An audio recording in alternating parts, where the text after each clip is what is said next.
I found a letter in my husband's coat. The plan worked. She suspects nothing. My hands shook as I kept reading. It was signed by my best friend. That night, my husband came home with flowers. I smiled sweetly and said, "Honey, I invited everyone for dinner tomorrow." When they arrived and saw who else was there, they both turned white. Because, subscribe to the channel, leave your like and comment from which part of the world you are watching. Get comfortable and relax. Let's begin. The paper crackled in my hands, a sound louder than my own heartbeat. 5 words that unstitched my world. The plan worked. She suspects nothing. I stood in the hallway, my husband's wool coat heavy in my other hand. I had been about to hang it in the closet. The dry cleaner's receipt was always in the right pocket. My fingers had brushed against the crisp edge of a different paper, folded small and tight. I pulled it out, a mundane action. The handwriting was not Marcus's precise block print. It was a looping, flamboyant script, the ink a bold green. I knew it instantly. Chloe had always insisted on using green ink for personal notes. She called it her signature color. The hallway seemed to tilt. The cream-colored walls, the family photograph from our trip to Maine, the console table with its bowl of keys, all of it receded into a blur. My vision narrowed to those 5 words. I read them again, and a third time. Each repetition drove the meaning deeper, a cold spike through my chest. She, that was me. I was the asterisk she asterisk. The plan worked. Suspects nothing. I heard the distant hum of the refrigerator, the tick of the hallway clock. Normal sounds from a normal home in our normal tree-lined suburb. But they were sounds from a life that had just ended, playing on a loop I was no longer part of. I did not cry. I did not scream.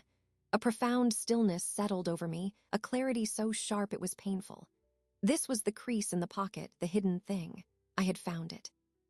My hands were steady as I refolded the note along its original lines. The paper was thick, expensive, Chloe's stationery.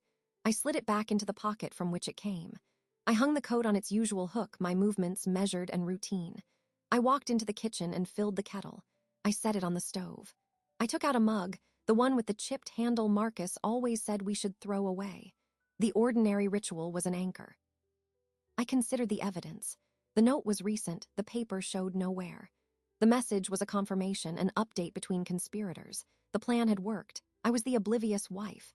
Who was the other conspirator? The answer arrived not as a shock, but as a grim confirmation of a suspicion I had refused to name. Marcus. It had to be Marcus. The coat was his. The plan involved me. The familiarity of Chloe's handwriting in his pocket spoke of a closeness that was not new. What was the plan? Was it financial? Emotional? Was it simply the two of them and I was the obstacle to be managed? The questions lined up in my mind, cold and logical. The hurt was a separate thing, a heavy, cold stone in my gut. I acknowledged it and set it aside. First, I needed to understand. The kettle whistled. I poured the water over the tea bag and watched the brown tendrils swirl. I heard the garage door opener groan. He was home, earlier than usual. I did not move from the counter. The door from the garage to the kitchen opened. Marcus stepped inside, a familiar figure in his gray suit, his tie loosened. In his hand was a bouquet of roses, their cellophane wrapper rustling. Yellow roses, my favorite. A peace offering for a transgression I had not yet accused him of. The sight of them, so bright and cheerful, felt like a mockery. "Hey, honey," he said, his voice carrying its usual warmth. He leaned in to kiss my cheek. I turned my face slightly so his lips grazed my jaw. "Picked these up for you just because." I looked at the flowers, then at his face. His smile was easy, his eyes held their familiar crinkle. He was good at this. How long had he been good at this? "They're beautiful," I said. My voice sounded normal to my own ears. A little flat, perhaps, but not unusual after a long day. "Thank you." I took the flowers from him. Their scent was cloying. I found a vase in the cabinet under the sink, filled it with water, and began to arrange the stems. The task gave me an excuse not to look at him. "Tough day?" he asked, opening the refrigerator and pulling out a beer. "The usual," I said. "Site visit this morning, paperwork all afternoon. Yours." "Meetings, budget reviews, you know the drill." He took a long sip. "Thought we could order in Thai. That sound good." "Thai sounds fine," I said. I finished with the roses and set the vase in the center of the kitchen table. A bright, false centerpiece. He came up behind me, wrapping his arms around my waist, resting his chin on my shoulder. I forced my body not to stiffen. "Love you," he murmured into my hair. The words, once a comfort, now felt like a tool. I placed my hands over his, a gesture that was supposed to be affectionate. My skin felt cold. "Love you too," I replied. The lie was surprisingly easy. It was just another part of the performance now. Over dinner, pad thai and drunken noodles in their cardboard containers, he talked about a colleague's promotion, a new project at work. I listened and nodded, asking the appropriate questions. All the while, my mind was elsewhere. It was examining every interaction from the last several months, viewing them through the new, harsh lens of that green ink. Chloe stopping by with leftover pastries from the bakery near her office. Marcus mentioning he'd run into her at the gym. The three of us having dinner 2 weeks ago, Chloe laughing at all of Marcus's jokes, her hand briefly touching his forearm. I had seen it as camaraderie. My best friend and my husband getting along. Now, the memory was repurposed. It was evidence. I watched his face as he spoke, looking for a crack, a flicker of guilt. There was none. He was relaxed, conversational, the perfect picture of a contented husband. The depth of his deception was impressive. It also told me something crucial. He did not fear discovery. He believed the plan was working. He believed I suspected nothing. That was his first mistake, underestimating me. Later in bed, he fell asleep quickly, his breathing deep and even. I lay awake in the dark, staring at the ceiling. The hurt I had compartmentalized earlier began to seep out, a cold ache that spread through my chest. 20 years, 16 years of marriage, a friendship with Chloe that spanned since college. These were the pillars of my life. They were not just cracked, they were revealed to be facades painted to look like stability. I thought about our home, the garden I had designed, the patio where we hosted barbecues, the dining room table where we shared meals and laughter. It was all a stage, and I had been the lead actor, believing in the reality of the play. A quiet rage began to replace the ache. It was a clean, focused anger. It did not yearn for tears or shouting. It demanded correction. It demanded truth. I replayed the moment of discovery, the feel of the paper, the shock of recognition, the deliberate act of putting it back. That was the true beginning, not the betrayal itself, but the moment I became aware of it. That was the point from which everything would now change. I would not confront him, not yet. A direct accusation would lead to denials, to gaslighting, to messy emotional scenes. He would spin a story. Chloe would back him up. It would be my word against theirs, and I would be the emotional, suspicious wife. I had seen that story play out before. I would not live it. I needed to know the full scope of the plan. I needed to understand what they had done, what they were still doing. And then I needed to decide what to do with that knowledge. The answer did not come as a dramatic epiphany. It came as a simple, cold realization. I would not fight them on their terms. I would not sink to their level. I would do what I have always done, build. But this time, I would not be building a garden or a patio. I would be building a revelation. I would construct a situation where the truth could not be denied, where their own actions would condemn them. It would require patience. It would require precision. I looked at Marcus's sleeping form in the dim light from the window. The man I loved was a stranger. The life I loved was a fiction, but I was not. My clarity, my observation, my ability to create order from chaos, those were real. They had just been dormant, trusting. I closed my eyes. When I opened them again, the first gray light of dawn was at the window. I had slept, but I had also decided. The chapter of naive trust was closed. A new one was beginning. I would move forward with my eyes open. I would gather information, and I would prepare. The day would proceed as normal. I would go to work. I would smile. I would be the woman who suspected nothing. It was a role, but now I was aware I was playing it. That awareness was my weapon. And the first step was to make a phone call, not to Marcus, not to Chloe. To Aunt Ruth. Her voice, gritty with wisdom and a lifetime of seeing through pretenses, was the only sound I wanted to hear. She would not tell me to be angry. She would tell me to be smart. And that was exactly what I intended to be. The phone rang 4 times before she picked up. I could picture her in her sunroom, the cordless phone nestled between her shoulder and ear as her hands continued to work on whatever project was in front of her. "Naomi," Aunt Ruth's voice came through, a warm, gravelly sound. "To what do I owe the pleasure before 9 on a Tuesday?" "I need to talk," I said. The words were simple, but the tone behind them was not. We had a shorthand, born of years of closeness and a few family crises weathered together. The line was quiet for a beat. I heard the soft clink of a mug being set down. "All right, your place or mine?" "Mine tonight after 7. Marcus has a late meeting." I had checked his online calendar before calling. It was marked in blue, team strategy session. Dinner provided. "I'll be there," she said. No further questions asked. That was Ruth. She offered solutions, not just sympathy. Day proceeded with a strange, detached normality. I drove to the site of a new community park, my portfolio and tablet on the passenger seat. The sky was a pale, cloudless blue. I walked the graded earth, my boots sinking slightly into the soft soil. I pointed out where the drainage needed adjustment to the foreman. I discussed native perennials with the client. My mind was split. One part was fully engaged in root systems and sunlight angles. The other part was observing, analyzing, and planning. I watched people. I watched the foreman nod a little too vigorously when the client made a suggestion. I saw the young intern look at his phone when he thought no one was looking. Small deceptions, harmless in the grand scheme. But I was attuned to the space between what was presented and what was real. At lunch, I sat in my car and checked our shared bank accounts online. The logins were saved on my phone. I scanned the recent transactions.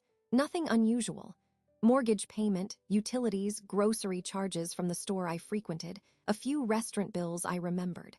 Marcus was careful, or the plan was not financial in that direct sense. I closed the app. My phone vibrated. A text message lit up the screen. "Chloe *, hey lovely, been thinking about you, coffee this week. I have some * juicy listing gossip to share, Zox." I stared at the message.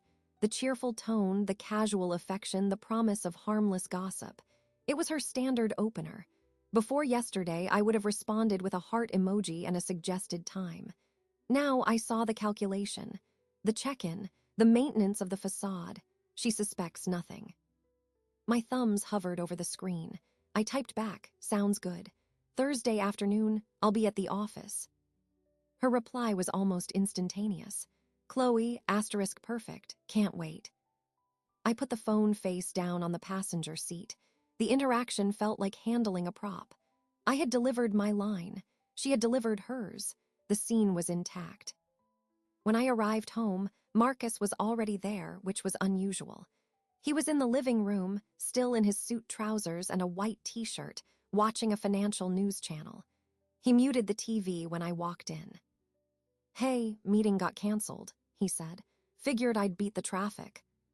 "Good idea," I said, placing my bag on the bench by the door. I walked over and gave him a brief kiss. It was a transaction, a piece of data for him to process. Wife is affectionate. Status quo confirmed. "How was your day?" he asked, his arm draped along the back of the sofa. "Productive. The Parkview project is on schedule. Yours?" "Long, even without the meeting." He sighed, the picture of a weary professional. "Johnson from accounting is nitpicking every line item again." I made a sympathetic noise and went to the kitchen to start water for tea. I observed him from the doorway as I waited for the kettle. He was scrolling through his phone, a slight frown on his face. Was he texting her? Was the frown part of his performance, or was it real frustration with Johnson from accounting? I could no longer tell. Every gesture had become a potential piece of evidence. At 7:10, the doorbell rang. Aunt Ruth stood on the porch, a woven basket over her arm. She was a tall, imposing woman with close-cropped silver hair and sharp eyes that missed nothing. She hugged me, a firm, solid embrace that lasted a second longer than usual. She smelled of lemons and vetiver. "Brought you some of that peach jam you like," she said, handing me the basket. It held 2 jars of jam and a loaf of crusty bread. A plausible cover story should Marcus have been home. I led her to the kitchen. We sat at the table. I did not offer tea. I took the folded square of paper from my pocket. I had retrieved it from his coat that morning, photocopied it on the machine at my office, and returned the original. I slid the copy across the table to her. She put on her reading glasses. She unfolded the paper. Her face, usually so expressive, became still. She read the 5 words. She looked at the flamboyant green script. She refolded the paper precisely and pushed it back toward me. "Chloe," she stated. "Yes." "And you found this in his coat?" "Yes." She took off her glasses and rubbed the bridge of her nose. "All right, tell me everything from the moment you found it. Don't leave out a single thing." I told her, the dry cleaner's receipt, the feel of the paper, the instantaneous recognition, putting it back, his arrival with the flowers, my observations since, my review of the finances, Chloe's text. Ruth listened without interruption. When I finished, she was silent for a full minute, her gaze fixed on the vase of yellow roses in the center of the table. "Foolish man," she said finally, her voice low. "Foolish, greedy people." "What is the plan, Ruth?" I asked. The question had been burning in me all day. "It doesn't matter what the specific plan is, child. The intent is clear. They are collaborating against you. They see you as a factor to be managed, an obstacle." She looked at me. "The what is less important than the that. They did it. They are doing it." Her words crystallized my own thoughts. Knowing the details of the scheme, whether it was to push me toward a divorce on unfavorable terms, or to embezzle from a shared account I hadn't found yet, or simply to orchestrate the end of my marriage so they could be together without scandal, was secondary. The betrayal was the primary fact. "So, what do I do?" I asked. I realized I sounded like I was 10 years old again, coming to her with a skinned knee. She leaned forward, her elbows on the table. "You have 2 choices. You can react or you can respond. Reacting is what they expect. Tears, accusations, messy drama. It puts you on the defensive. It makes you look unstable. It lets them control the narrative. And responding. Responding is strategic. It is calm. It uses their own actions against them. You don't fight a lie with the truth. You fight a lie with a spotlight so bright the lie can't survive in it." She tapped a finger on the table. "You expose the truth, but you do it in a way you control, on your terms, in a setting that protects your dignity and makes their guilt undeniable." "How?" A small, hard smile touched her lips. "You build a stage, and you invite an audience. Then you let them perform the final act of their little play right in front of everyone." The idea formed in my mind not as a vague notion, but as a specific image. My dining room, the table set for a meal, people seated around it, Marcus, Chloe, and others. "A dinner," I said. "A dinner," she confirmed. "A special occasion, a celebration. Even, you are the gracious host, they are the honored guests, and during the course of the evening the story tells itself." I felt a shift inside me. The cold, heavy stone of hurt was still there, but it was now surrounded by a framework of steel. Purpose. The vague intention to do something hardened into a plan. A quiet, deliberate plan. "I'll need witnesses," I said, thinking aloud. "People they can't charm, people whose good opinion matters in our world." "Precisely, not just anyone, people of standing, people who value integrity." Ruth nodded. "You invite them for a lovely meal. You are the picture of warmth and generosity. And when the moment is right, you simply present the facts. No hysterics, no rage, just a simple, devastating question." I looked at the copy of the note. 5 words. They had unstitched my world. They would also, I now saw, become the threads with which I would stitch it back together into a new and stronger pattern. "It will take preparation," I said. "Everything worthwhile does," Ruth replied. "We'll plan it like one of your gardens, every element in its place. The right soil, the right light, the right time for the harvest." I picked up the paper and folded it once more. It was no longer just a shocking artifact. It was a tool, a key component of the design. "Thank you, Aunt Ruth." She reached across the table and covered my hand with hers. Her skin was warm and dry. "This isn't about vengeance, Naomi. It's about reclamation. You're not taking anything from them. You're just taking back what's always been yours, your truth, your peace, and your power. Now, let's talk about a menu. Ruth took a small notebook from her purse, the kind with a floral cloth cover. She opened it to a blank page and clicked her pen. A menu sets the tone, she said. This isn't a barbecue, it's not a casual potluck. This is a deliberate gathering. The food should reflect that. Something elegant but not intimidating, I said, falling into the practical mindset of planning an event. It was a familiar groove. A seated dinner, 3 courses. Starters, she asked, pen poised. Something individual, no shared plates. A butternut squash soup. It's seasonal. It can be made ahead and reheated. It's smooth, contained. She wrote it down.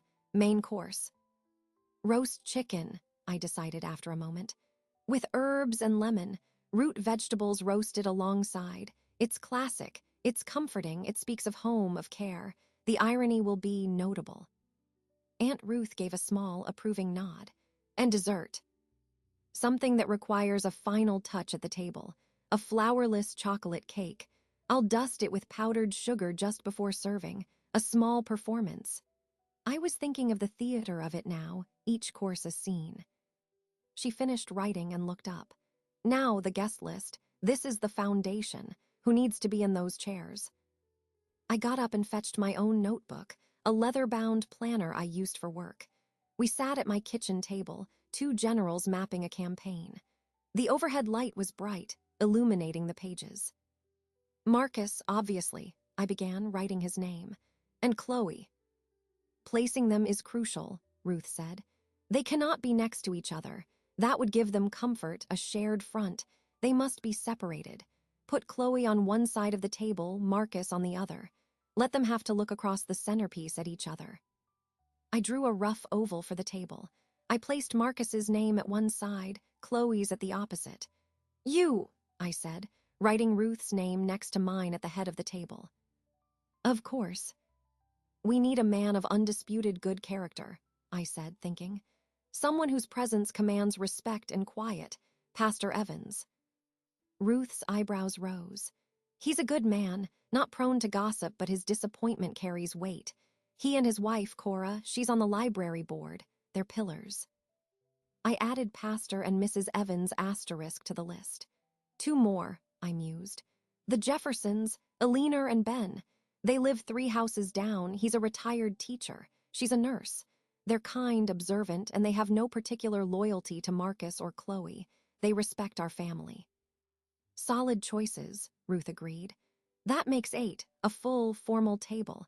Everyone has a reason to be there, a celebration of what? I thought for a moment. Our anniversary is next month, the 16th. We could celebrate that a few weeks early. It's plausible. Marcus would be pleased by the gesture. Chloe would feel included in the milestone. The others would be honored to be part of it. Perfect, Ruth said, a sharp glint in her eye. The backdrop of a celebration of fidelity makes the reveal all the more potent. Now, the sequence. How does the truth arrive at the table? This was the core of it. I had played the moment over in my mind since last night.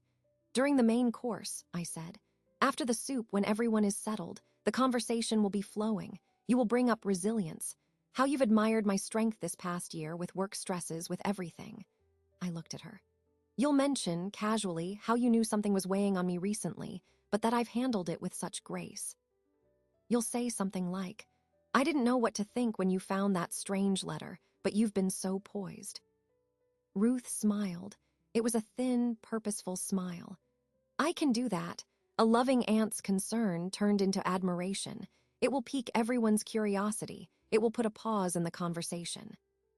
Then, I continued, I will demur. I'll say it was nothing, just a silly thing I found. Marcus will likely press out of faux concern or real nervousness. Chloe will be frozen. I will hesitate. Then I will say, well, since Aunt Ruth brought it up, and I will take the letter from my pocket. I will place it in the center of the table, next to the serving platter. I will look at Marcus, then at Chloe. And I will ask, can either of you explain this? The kitchen was silent. I could hear the hum of the refrigerator. Ruth let out a slow breath. Direct, calm, no accusation in the question, only a request for information. The evidence is there in her handwriting. Their reactions will be the confession. There will be no shouting, I said, more to myself than to her. No scene. If they erupt, that is on them. I will remain seated. I will let them fill the silence. And the other guests will witness it all, Ruth finished. Pastor Evans will see the proof. Eleanor Jefferson will see their faces. The story will be told by the facts, not by your emotion. By the time they leave, the truth will be the only version of events that makes sense. I looked at the list of names in my planner. 8 people. My dining table seated 8 comfortably. This was no longer an abstract idea. It was a plan with date, time, menu, and attendees. I'll need to prepare the house, I said. The good china, the silver, the linen tablecloth. Every detail reinforces the narrative, Ruth said. You are a woman honoring her marriage. The care you put into the evening will contrast sharply with their carelessness. The contrast will not be lost on anyone. We spent another hour refining the timing of the invitations. I would invite Marcus and Chloe first, separately, to secure their attendance. Then, a few days later, I would invite the other couples, framing it as an intimate anniversary gathering with a few dear friends. We discussed wine, a nice Pinot Noir, not too expensive but respectable. What if one of them can't come? I asked. Then we choose another date, Ruth said simply. The conditions must be right. This only works once. I nodded. The methodical nature of the planning was a balm. It gave structure to the chaos of betrayal. Each decision was a brick in a wall between me and the pain. Finally, Ruth closed her notebook and stood. You have your recipe. Now you gather your ingredients, and you cook with a steady hand. I walked her to the door. She turned and placed a hand on my cheek. You're not doing this to hurt them, Naomi. You're doing it to stop the hurt they are causing. There's a world of difference.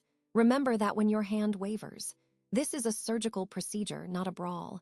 You are removing a sickness to save the patient. After she left, I did not feel excited or triumphant. I felt focused. I returned to the kitchen table and looked at my notes. The date I had circled was a Saturday, 2 weeks away. It gave me time to prepare, to observe, and to ensure nothing disrupted the plan. I opened a drawer and took out my formal silverware set, a wedding gift from my parents, rarely used. I laid a single place setting on the table, charger plate, dinner plate, soup bowl, 3 forks, 2 knives, 2 spoons, and the water and wine glasses. I stood back and looked at it. It was a stage waiting for the actors. The note was still in my pocket. I had not looked at it again since showing Ruth the copy. I did not need to. The words were etched into my mind. They were no longer a source of paralyzing shock. They were the engine of my resolve. The plan had worked. She had suspected nothing.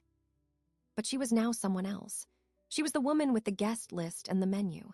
She was the woman polishing the silver, setting the stage, and waiting for the curtain to rise. The stillness that had followed the initial shock had solidified into a cold, clear purpose. The calm before was not an absence of storm, but the eye of it. And I stood in the center, quiet and ready. The silver gleamed under the kitchen lights, a precise and ordered array. I left it on the table overnight. In the morning, when Marcus came down for coffee, he glanced at it. Getting a head start on polishing, he asked, pouring his cup. I was thinking, I said, my back to him as I filled the kettle. Our anniversary is coming up, the 16th. With your work schedule and my Parkview deadline, the actual day might be hectic. I thought we could celebrate early, a proper dinner. Here. I turned to face him, leaning against the counter. I kept my expression warm, expectant. The performance had begun. He looked surprised, then pleased. The pleased part was genuine, I thought. A dinner in his honor, a gesture of wifely devotion. It fit perfectly into his view of our life. That's a great idea, Naomi, really thoughtful, just us. Actually, I said, turning to drop a tea bag into my mug, I was thinking of making it a small gathering. A few close friends, a real celebration. We haven't hosted properly in ages. He took a sip of coffee, considering. Sure, that could be nice. Who were you thinking? You, of course, I said with a light smile. And Aunt Ruth, maybe the Jeffersons from down the street, and Pastor Evans and Cora, very small, intimate. I deliberately did not mention Chloe. I wanted to see if he would. He nodded, That sounds perfect, really lovely. You always plan the best things. He came over and kissed my forehead. Let me know what I can do. You can be here, I said, and enjoy it, that's all. I'll handle everything. His smile was broad, unguarded. He was touched. The manipulator moved by a manipulation. The irony was almost physical. Saturday 2 weeks from now, I suggested, giving him the date Ruth and I had chosen. I'll clear my calendar, he promised, and he meant it. One invitation delivered, accepted. The hook was set in the first fish. I waited until later that afternoon to call Chloe. I chose a time when I knew she would be between showings, likely in her car. The casual, mobile environment suited the tone I needed. She answered on the second ring. Naomi, I was just thinking about our coffee date tomorrow. I know, I'm looking forward to it, I said, my voice cheerful.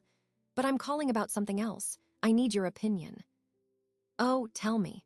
Her voice was instantly engaged, the supportive best friend. Marcus and I are doing an early anniversary dinner. Just a small thing, 2 Saturdays from now. I'm planning the menu and I'm stuck on the starter. Butternut squash soup or a pear and gorgonzola salad. Soup, she said immediately. Definitely. It's more elegant for a seated dinner. The salad can be messy. Who's coming? I listed the guests, the same list I gave Marcus. I saved her name for last. Aunt Ruth, the Jeffersons, Pastor Evans, and Cora. And you, of course. I wouldn't dream of doing it without you. You're practically family. There was a pause on the line. It was brief, but I heard it. A fraction of a second of dead air, where only the faint hum of her car's Bluetooth system could be heard. It was the sound of a mind recalculating. That sounds wonderful, she said, her voice recovering its effusive warmth. I'm so honored you're including me in such an intimate gathering. An anniversary, 16 years, amazing. Yes, I said, looking out my kitchen window at the bird feeder.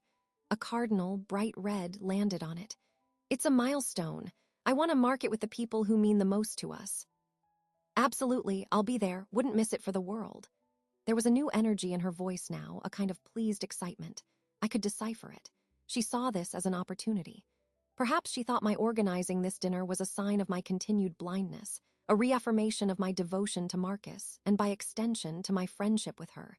She would be sitting at our anniversary table, a secret celebrant of its impending end. The irony would be delicious to her. Great, I'll send you the official invite with details later, I said. Just wanted to secure my guest of honor.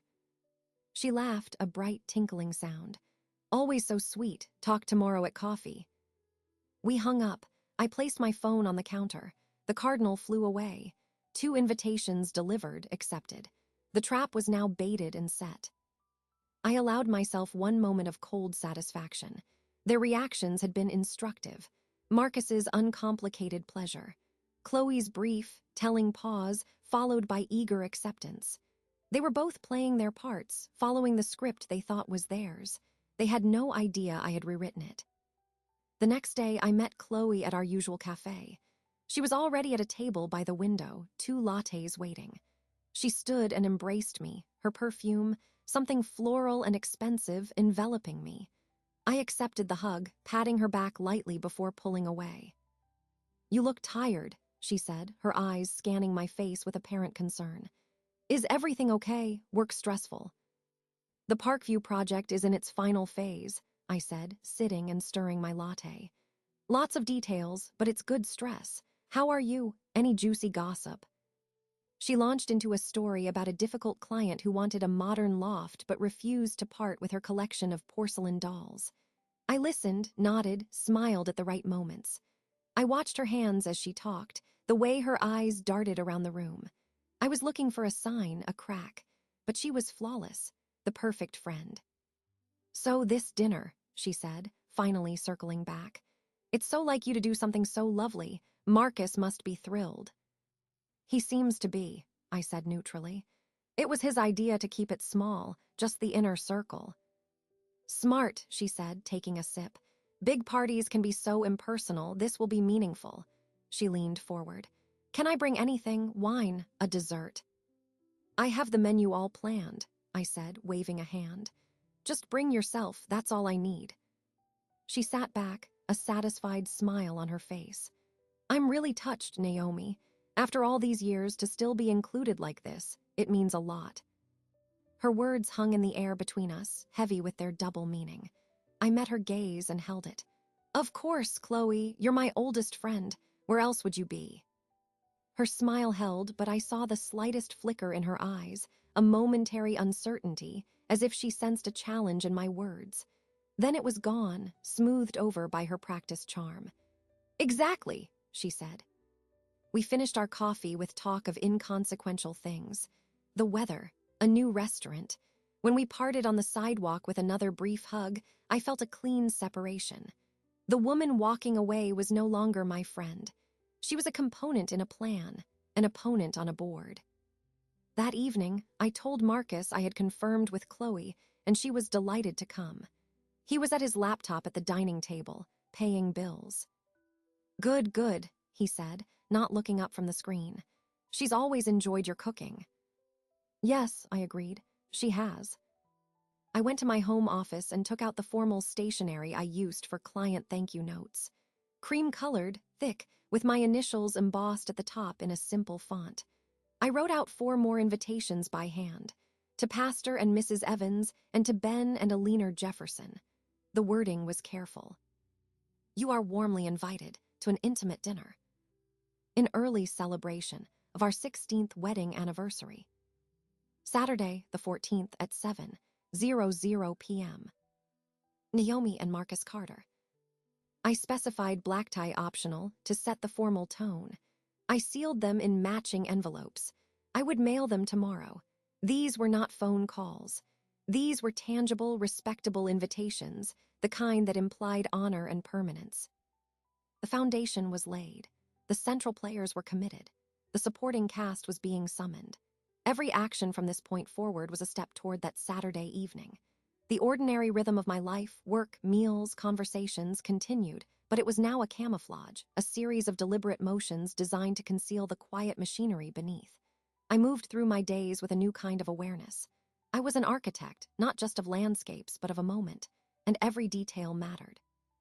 The invitations, dropped in the blue mailbox on the corner, felt like the closing of a circuit. The machinery was now activated. All I could do was wait for the RSVPs and continue the performance of normal life. The responses came within days, as I knew they would. Polite people respond promptly to formal invitations. Alina Jefferson called, her voice warm over the phone. "Naomi, we'd be delighted. 16 years, what a blessing. Ben and I are so touched you thought of us." "We wouldn't have it any other way," I said, meaning it in a way she couldn't yet understand. Pastor Evans's wife, Cora, called the next afternoon. "Pastor and I are so pleased to join you. He said to tell you he's looking forward to offering a blessing for your continued journey together." "Thank you, Cora. That means a great deal."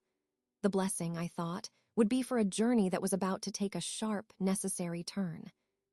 With all acceptances confirmed, the stage was fully cast. 8 people, a complete set. I updated my planner, drawing the final seating chart. Marcus to my left, Aunt Ruth to my right, Chloe diagonally across from Marcus, separated by the centerpiece and the expanse of polished wood. Pastor Evans and Cora facing Ben and Alina Jefferson. The sight lines were clear. Everyone would have a view. The week proceeded. I went to work. Marcus went to his office. We shared meals and perfunctory conversations. The anniversary dinner became a topic, a pleasant future event to reference. "I spoke with Ben Jefferson at the mailbox," Marcus mentioned one evening. "He said they're looking forward to it. He called it a classy affair." "I'm glad," I said, folding a towel. "It should be special." He came up behind me, wrapping his arms around my waist. "You're amazing, you know that? Planning all this. It's going to be perfect." I leaned back into him, a calculated gesture. "I hope so." His certainty was my ally. His belief in the perfection of the evening, in my devotion, was the wall against which his betrayal would crash. 2 days before the dinner, I encountered Pastor Evans at the grocery store. He was in the produce section, examining a bunch of celery. I pushed my cart near his. "Naomi," he said, looking up with a kind smile. "Cora and I are very much looking forward to Saturday." "Thank you, Pastor. We are too." I selected a bag of carrots, placing them in my cart. He nodded, his expression turning gently thoughtful. 16 years is a significant achievement in today's world, a testament to commitment and to grace. "Yes," I agreed. "It requires both." I met his eyes. He was a man who valued truth. I found myself wanting to offer him a fragment of it, a warning. "Pastor, can I ask you something, as a friend?" "Of course." He placed the celery in his basket and gave me his full attention. "In a marriage, when trust is broken, what is the obligation of the one who was wronged? Is it to forgive publicly? Or is it to demand truth publicly so that real forgiveness can even be possible?" He studied my face. I kept my expression calm, open. A woman pondering abstract marital philosophy. He took a moment before answering. "The Bible teaches forgiveness, Naomi, but it also teaches that truth is the foundation. You cannot rebuild on a crack you pretend isn't there. Sometimes, for truth to be served, it must be brought into the light, not with malice, but with a desire for genuine resolution. The obligation is to the health of the soul and the integrity of the covenant." He paused. "Is everything all right?" I gave a small, reassuring smile. "Just pre-anniversary reflections. Thank you, Pastor. Your wisdom always helps." He looked at me for a beat longer, then nodded slowly. "My door is always open, for anything." I knew then I had chosen my witness well. He would not see what was coming as mere drama. He would see it as a painful but necessary unveiling. That conversation fortified me. It was a quiet confirmation that my path, while unorthodox, was not without a moral framework. Reclamation, as Ruth said, not vengeance. The day before the dinner, I began the physical preparations. I took the formal linen tablecloth from its storage box. It was ivory with a subtle damask pattern. I ironed it on the dining table, the steam rising, smoothing out every crease. I polished the silver service again, piece by piece. Fork tines, knife blades, soup spoons. The methodical rubbing with the soft cloth was meditative. Each stroke was a step closer. I reviewed the menu. The soup was made and frozen. The ingredients for the main course were purchased and organized in the refrigerator. The cake was baked, dense and dark, waiting in a covered cake stand. I checked the wine glasses for water spots. Marcus observed my industry with amusement. "Going all out, I see." "Only the best," I said, not looking up from arranging the silver at each place setting according to my diagram. He kissed the top of my head and went to watch television. His nonchalance was a gift. He saw a wife in her element, nesting, preparing for a party. He did not see an engineer arming a device. That night, as we lay in bed, I felt the quiet hum of readiness. All the pieces were in position. The invitations were accepted. The food was prepared. The table was set in my mind. The only variable left was human reaction. "Are you excited for tomorrow?" Marcus asked in the darkness. "Very," I said, and it was true. I felt a sharp, clear anticipation. Not the nervous flutter of a hostess, but the steady focus of someone about to complete a complex task. "I love you, Naomi," he said, his voice drowsy. "I know," I replied. I did not say it back. The words stuck in my throat, a final, small rebellion.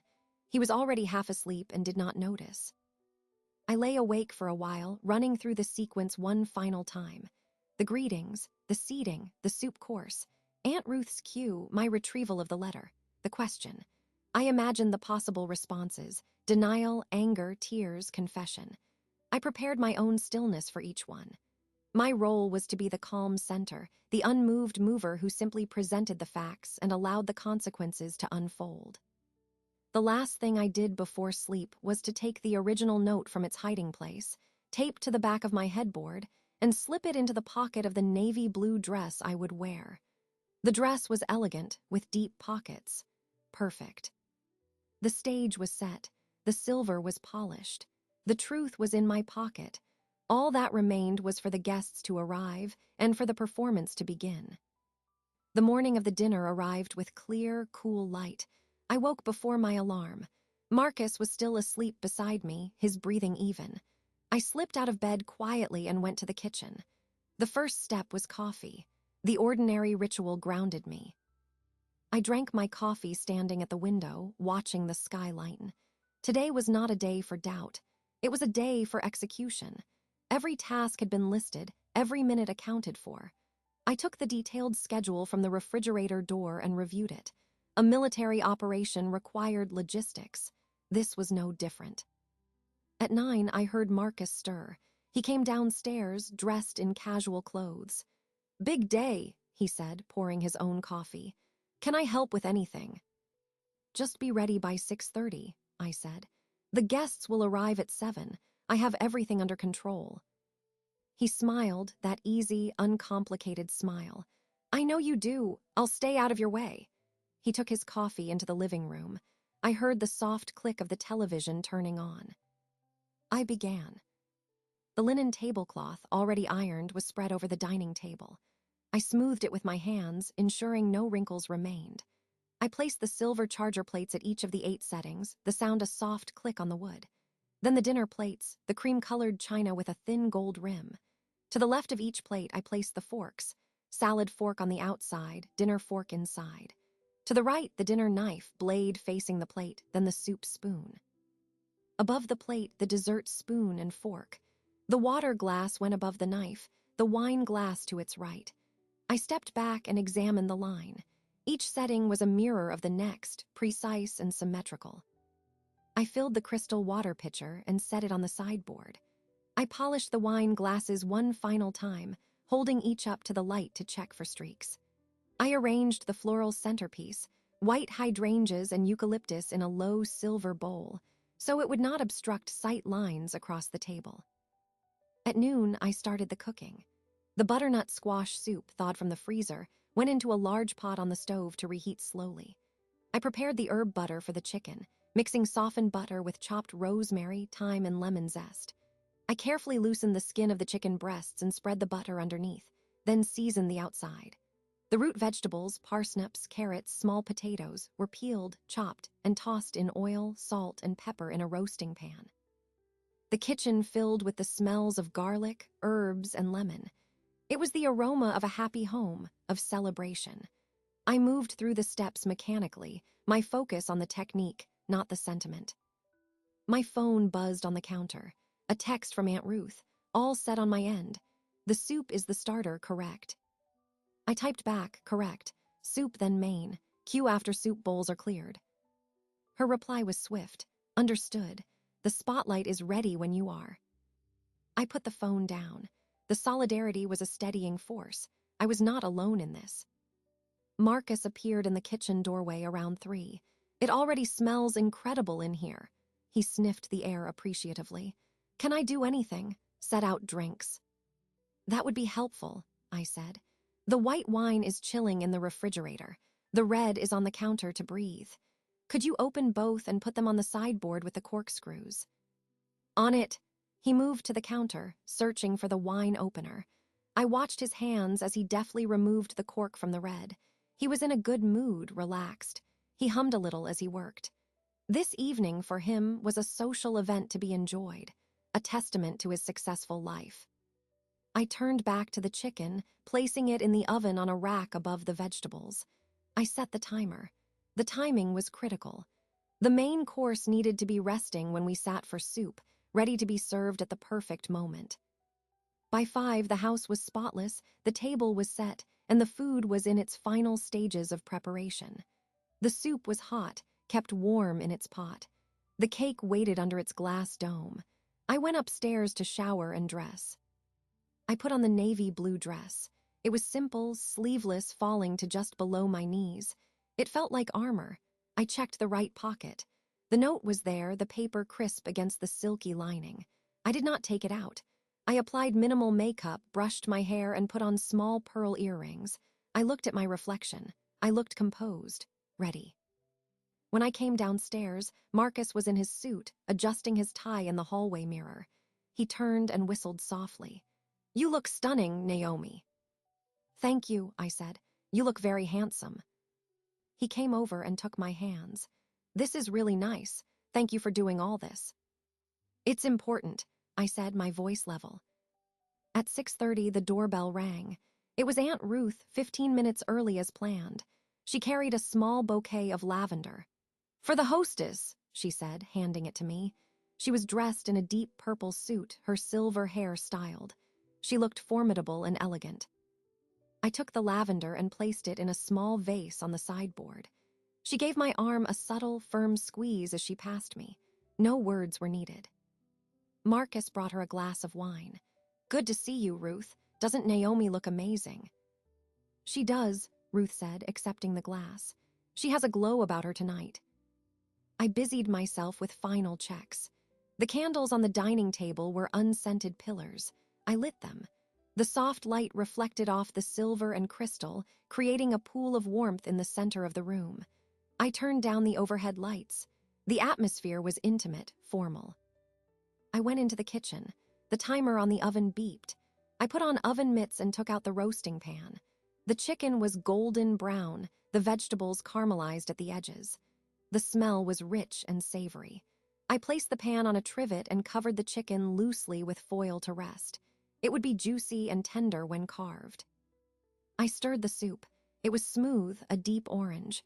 I ladled a small amount into a bowl and tasted it. Seasoning was correct. Temperature was perfect. From the kitchen, I could hear Marcus and Ruth making polite conversation in the living room. The clock on the wall ticked. It was 6:50. I took a deep breath. The preparations were complete. The house was in order. The food was prepared. I was dressed. The evidence was in my pocket. The witnesses were minutes away. The betrayers would soon walk through the door. This was the stillness before the first note of the symphony. Every element was in its place, waiting for the conductor's hand to rise. I felt a profound calm. The anxiety, the hurt, the rage, they were all fuel that had been burned down to this pure, focused intention.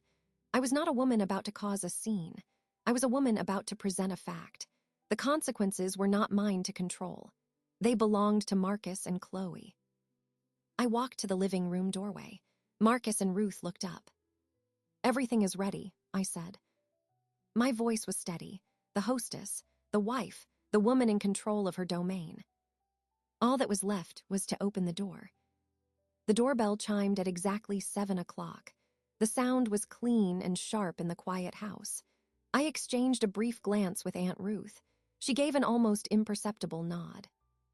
"I'll get it," Marcus said, setting his wine glass down on a coaster. He straightened his suit jacket as he walked to the front door. I stayed in the living room entrance, my posture relaxed. I could hear the murmur of voices in the foyer. Pastor Evans and Cora entered first, followed by Marcus. The pastor wore a dark suit, Cora a simple navy dress. They both carried the air of quiet dignity I had counted on. "Naomi, the house looks beautiful," Cora said, taking my hands and kissing my cheek. "Thank you for having us," Pastor Evans said, his handshake firm and warm. "We're so glad you could come," I said, my hostess' smile perfectly in place. I took their coats and laid them across the bench in the hall. Marcus offered them drinks. The doorbell rang again before they had even settled. This time, Ben and Alina Jefferson stood on the porch. Ben was in a blazer and tie, Alina in a floral cocktail dress. They brought a bottle of wine, which I accepted with thanks. 16 years, Alina said, embracing me. What a wonderful reason to celebrate. Indeed, Ben added, shaking Marcus's hand. Congratulations to you both. The living room was now filled with the soft buzz of polite conversation. Marcus played the part of proud husband and gracious co-host, refilling glasses, laughing at a story Ben was telling about a student from his teaching days. I watched him. His ease was natural, unforced. He was in his element. Aunt Ruth engaged Cora in talk about the church's upcoming charity bazaar. I moved between the two couples, ensuring everyone had a drink, making small talk about the unseasonably warm fall weather. The performance was seamless. No one could have detected the cold machinery operating beneath my pleasantries. The doorbell rang a third time. "That must be Chloe," I said, my voice carrying a note of warm expectation. "I'll get it." I walked to the front door. I opened it.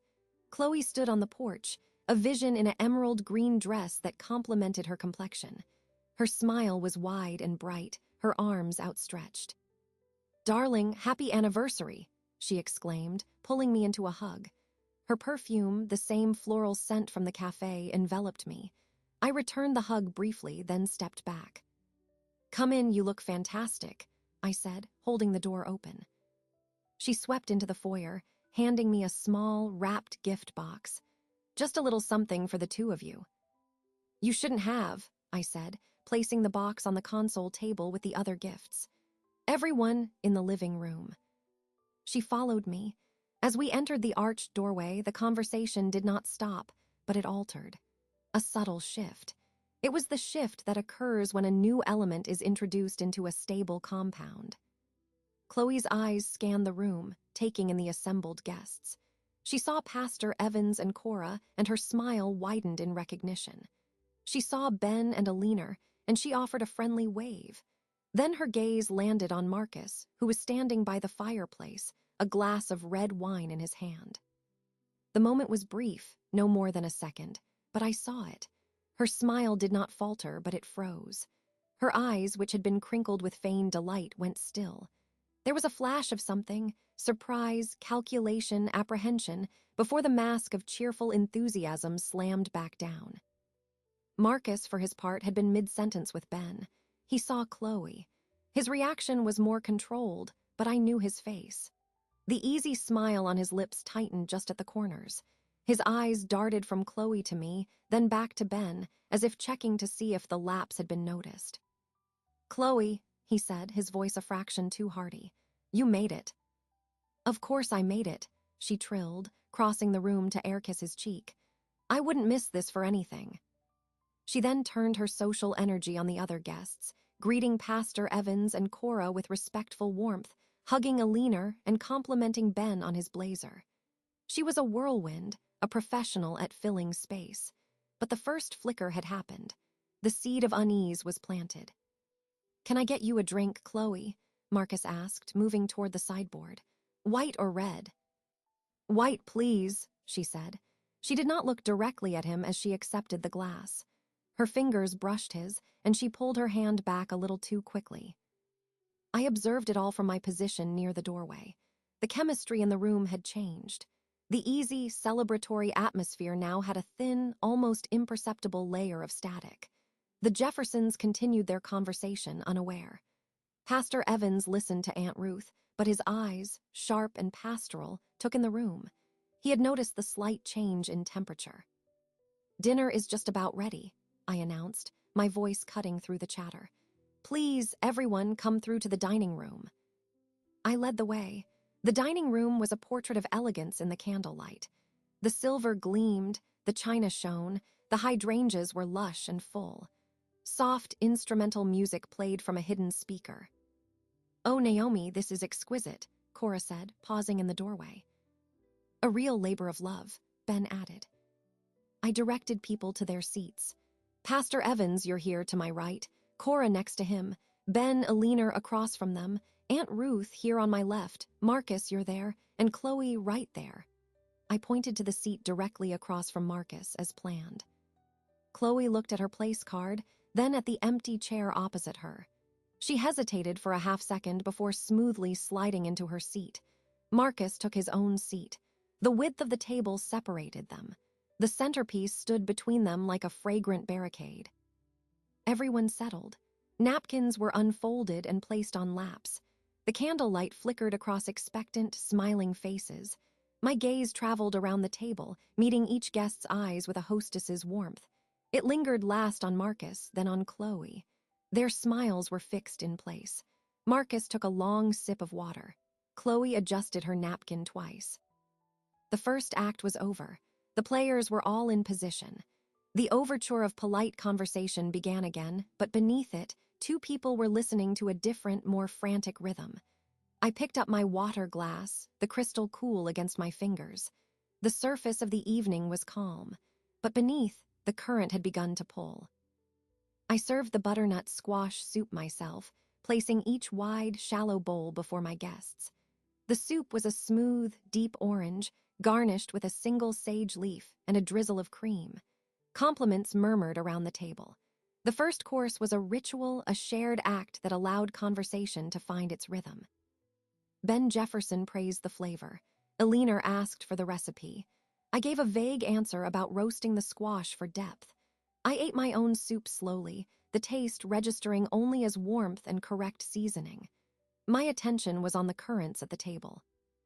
Marcus was engaging Pastor Evans in a discussion about community investment. His tone was knowledgeable, slightly earnest. He was playing the solid, financially savvy husband. Chloe was animatedly telling Cora and Aunt Ruth about a difficult client who had finally closed on a house. Her laugh was a little too frequent, a little too bright. Their performances were skilled, but they were performing at each other, and for the respected witnesses. The strain was in the spaces between their words. When the last spoon was laid down and the bowls were empty, I stood. The gentle clinking of silverware ceased. All eyes turned to me. I picked up my wine glass. The pale gold Chardonnay caught the candlelight.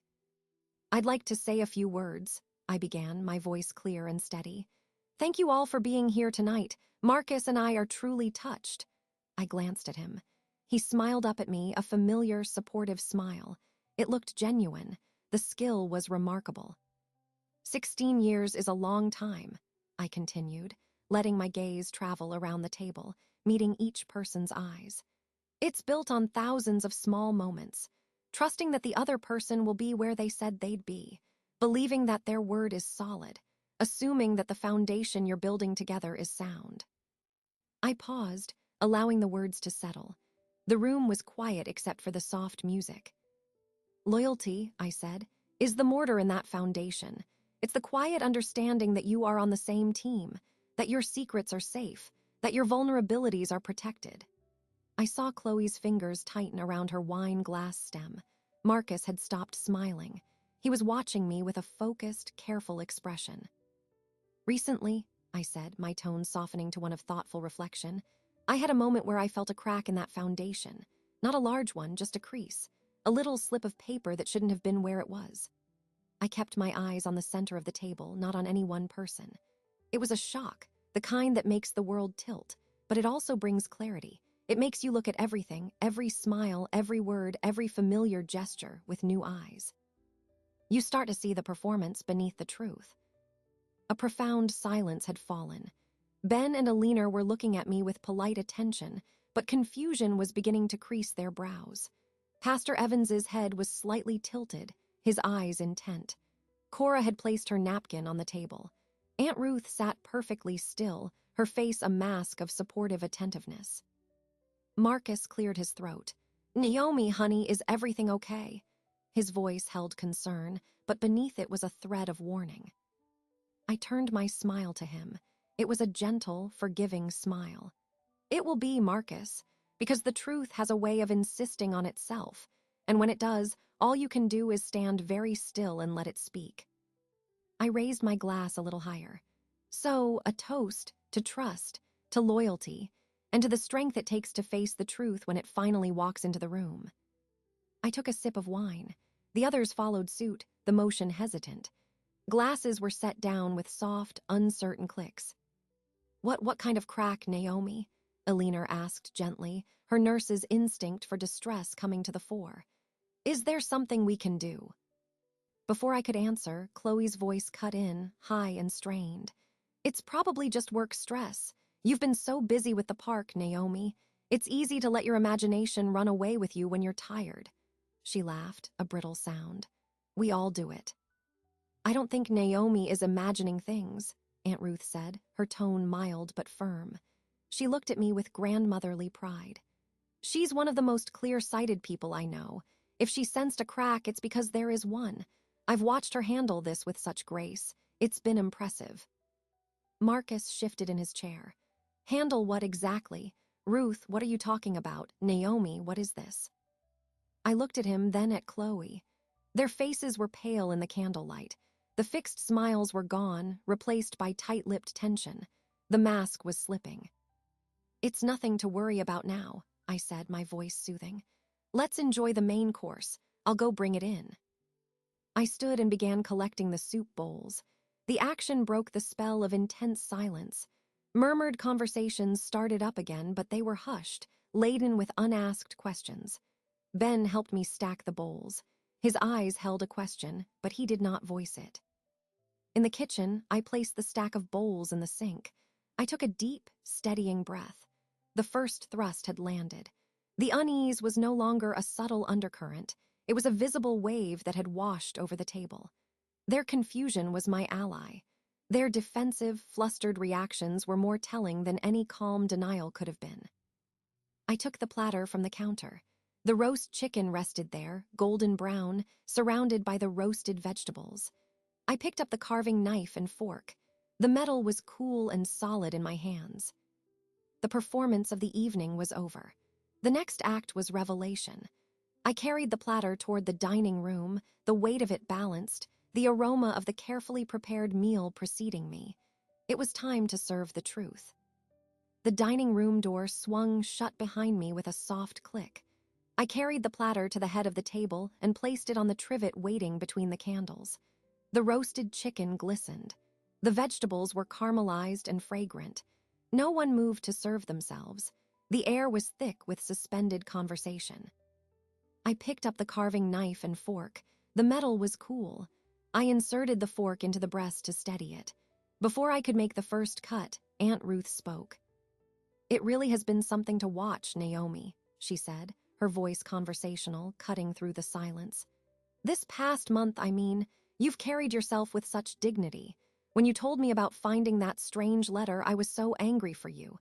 But you just got very quiet, very focused." My hand stilled on the knife. I looked up from the chicken to meet Ruth's eyes. She gave a slight, encouraging nod. "Letter," Marcus's voice was tight. "What letter, Naomi? What is Ruth talking about?" I placed the carving tools down on the edge of the platter. I looked at him, then at Chloe. Her face had lost all its color. She was staring at her empty plate as if it held some vital instruction. "It was nothing, really," I said, my tone deliberately light, brushing it off just as Chloe had tried to brush off my toast. "Just a piece of paper I found. It was confusing." "Confusing how?" Pastor Evans asked. His voice was gentle but firm. He was not asking out of nosiness, but out of pastoral care. He remembered our grocery store conversation. "Well," I said, smoothing my napkin on my lap. I let a moment of hesitation play out. I saw Marcus's jaw tighten. Chloe's hand crept to her throat. "Since Aunt Ruth brought it up," I reached into the pocket of my dress. The motion was slow, deliberate. I felt the crisp edge of the paper. I pulled it out. The folded square was white against the navy blue fabric of my dress. I held it in my fingers for a second, allowing everyone at the table to see it. "I found this," I said, "in the pocket of your winter coat, Marcus, the one you wore to the dry cleaner." I unfolded it carefully, the crackle of the paper absurdly loud. I did not read it. I simply placed it in the center of the table, next to the platter of chicken. I smoothed it flat with my fingertips so the 5 words in green ink faced upward, legible to anyone who leaned forward.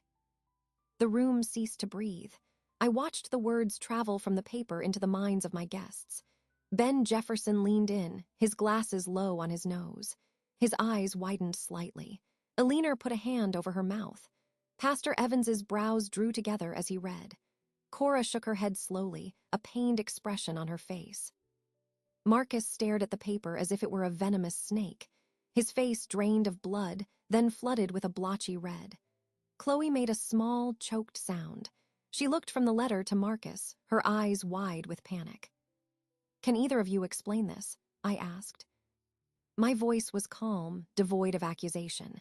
It was a simple question, asked with what sounded like genuine curiosity. I looked at Marcus, then at Chloe, then back to Marcus. He opened his mouth, but no sound came out. His eyes were fixed on the damning green script. I do," he stammered finally. "That's not Naomi, that's not mine." "It was in your coat pocket," I repeated, my tone factual. "And the handwriting belongs to Chloe. I've received birthday cards and notes from her for 20 years. I know her handwriting. Don't you, Chloe?" All heads turned to her. She looked trapped, her eyes darting around the table as if seeking an exit that wasn't there. It's a misunderstanding," she whispered. Her vibrant confidence was gone, shriveled into a weak defense. "It's not what it looks like." "What does it look like, Chloe?" Aunt Ruth asked, her voice deceptively soft. "It looks like a note confirming a plan that worked. And that would be Naomi, I assume, suspected nothing. What was the plan?" "This is outrageous," Marcus exploded, finding his voice in anger. He pushed his chair back, the legs scraping loudly on the floor. "You set this up. This whole dinner, you ambushed us." He pointed a shaking finger at me. His mask was completely gone, replaced by furious, cornered defiance. I did not move. I did not raise my voice. "I invited friends to celebrate our wedding anniversary," I said, each word measured. "You both accepted. The only thing I've done is ask you about a note I found in my husband's coat, written by my best friend. If this is an ambush, you walked into it willingly. Now, please, explain the note." The contrast was devastating. My calm against his rage. My simple request for facts against their spluttering denials. Pastor Evans spoke, his deep voice cutting through Marcus's bluster. "Marcus, Chloe, the evidence is here, a written message. In your hand, Chloe, in your coat, Marcus. The meaning seems clear. Do you have another explanation?" His tone was not unkind, but it was unyielding. It demanded truth. Chloe looked at Marcus, a desperate, pleading look. It was the look of a co-conspirator, not a wrongfully accused friend. That look was more condemning than any words. Marcus saw it. He saw the faces around the table, the disappointment in Pastor Evans's eyes, the dawning shock in the Jeffersons, the grim satisfaction on Aunt Ruth's, the calm expectation on mine. He realized the narrative was no longer his to control. The story of the happy husband and the devoted friend was dead. In its place was the story of two betrayers caught in the light. His shoulders slumped. The anger leaked out of him, leaving behind a hollow man. He looked at the note, then at me. "Naomi," he began, his voice breaking. I held up a hand. "I don't need details," I said. "The plan could be anything, emotional, financial, it doesn't matter, the betrayal is the fact." I looked at Chloe. "You were my sister, and you did this." She began to cry, silent tears streaking her makeup. They were not tears of remorse for me, I knew. They were tears of humiliation, of exposure. She had built her image carefully, and it had just shattered in front of the very people whose respect she coveted. I left the note lying on the table. I picked up the carving knife and fork again. "The chicken is getting cold," I said. "Would anyone care for some?" The question, so mundane, so utterly at odds with the seismic event that had just occurred, hung in the air. It was the final, graceful twist of the knife. The world had been unmade, and I was offering roast chicken. No one answered. No one moved. The truth, served cold and without ceremony, sat in the center of the table, and it was all anyone could see. My question about the chicken hung in the air, unanswered. The silence that followed was not empty, it was full of comprehension. Pastor Evans looked at Marcus, his expression one of profound disappointment. Ben Jefferson shook his head slowly, looking down at his hands. Alina's eyes were filled with pity, but it was pity for me, not for the two people caught in their own deceit. Marcus stood abruptly, his chair scraping back again. This is unacceptable." His voice was hoarse, stripped of its usual confident timbre. He looked at the faces around the table, searching for an ally and finding none. He fixed his eyes on me. "You humiliated me." "You humiliated yourself," I replied, my voice still low and even. "I merely provided the audience. You wrote the script." He had no response to that. The truth of it was absolute.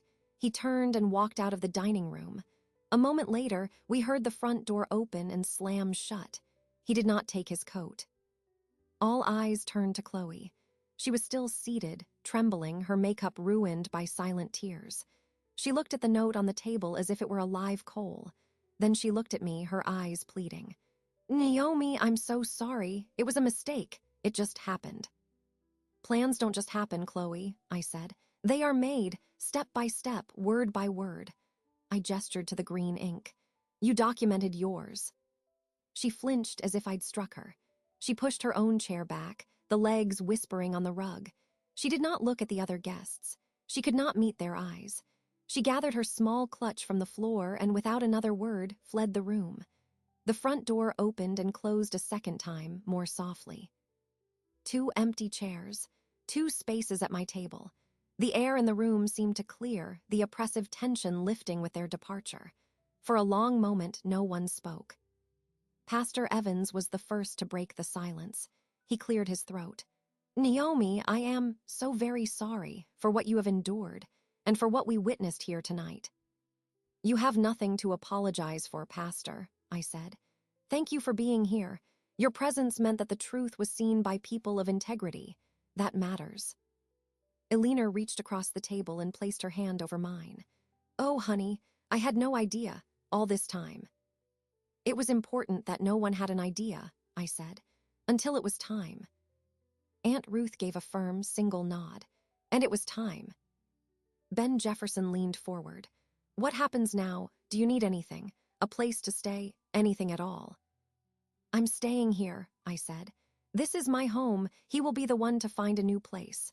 The logistics are for tomorrow. Tonight," I looked at the platter of chicken, now cold. "Tonight, I would like to enjoy a meal with my friends, if you're still willing." Pastor Evans smiled, a sad but warm expression. "I believe we would all be honored to share your table, Naomi, under these new, clearer circumstances." So we ate. I carved the chicken, which was still flavorful despite its temperature. I served the vegetables. We passed the dishes. The conversation was quiet, subdued, but genuine. We spoke of practical things. Pastor Evans offered the name of a good family law attorney. Ben said he would have his son, a locksmith, come by tomorrow to change the locks. Elena insisted on helping me clean up. There was no celebration, but there was a profound sense of solidarity. A circle had closed, shutting out the poison, and the remaining members drew closer. The meal was not joyful, but it was nourishing in a way I had not felt in months. When the plates were cleared, I brought out the flourless chocolate cake. I dusted it with powdered sugar at the table, the white snow falling on the dark surface. I served each slice. It was rich, bitter, and sweet. We ate it in contemplative silence. An hour later, the guests prepared to leave. Each of them hugged me at the door, their embraces longer and firmer than when they had arrived. Their words were simple. "Call me. We're here. Stay strong." Aunt Ruth was the last. She held my face in her hands. "You did it, child, with grace, just like I knew you would." "I had a good teacher," I said. She kissed my forehead and left. I closed the door and turned the lock. The house was quiet. I walked back into the dining room. The candles had burned low, guttering in their holders. The remains of the meal were still on the table. The note still lay where I had placed it, a white square in the pool of candlelight. I did not pick it up immediately. I looked at the 2 empty chairs. They were just chairs now. The ghosts that had occupied them were gone, banished by the light. I cleared the table, carrying the dishes to the kitchen. I worked methodically, washing, drying, putting away. The familiar routine was a comfort. The house felt different, lighter. The silence was no longer fraught with hidden meanings. It was simply quiet. When the kitchen was clean, I returned to the dining room. I blew out the candles. I picked up the note. I unfolded it and read the 5 words one final time. The plan worked. She suspects nothing. They had no power over me now. They were just words on paper, a record of a failure. I walked to the fireplace in the living room. I crumpled the paper into a tight ball and tossed it into the grate. I struck a match and dropped it on top. The paper caught quickly, flaring bright green for an instant, a final, fitting flash of Chloe's signature color, before curling into black ash. I stood and watched until there was nothing left but fragile, gray fragments. I went upstairs. The bedroom was empty. I changed out of the navy dress and into my night clothes. I got into bed. The space beside me was cold and large. It would take getting used to, but the cold was honest. It was not the false warmth of a lying body next to mine. I lay in the dark, staring at the ceiling. I did not feel triumphant. I felt tired. I felt clean. The wound was open and raw, but it was no longer infected. It could now begin to heal. The revenge was complete. It had not been a shout or a blow. It had been a presentation, a setting of the record straight, My dignity was intact. My truth was known. Their reputations were stained. The community's judgment, silent and sure, would do the rest. I closed my eyes. The image of the dining table came to me, the shining silver, the expectant faces, the moment of unveiling. It had been a terrible beauty, a necessary destruction. Sleep came, deep and dreamless. For the first time since I found the crease in the pocket, I slept without the weight of a secret. I had built a new foundation that night, not from trust in others, but from trust in myself. It was solid. It was mine, and it was enough.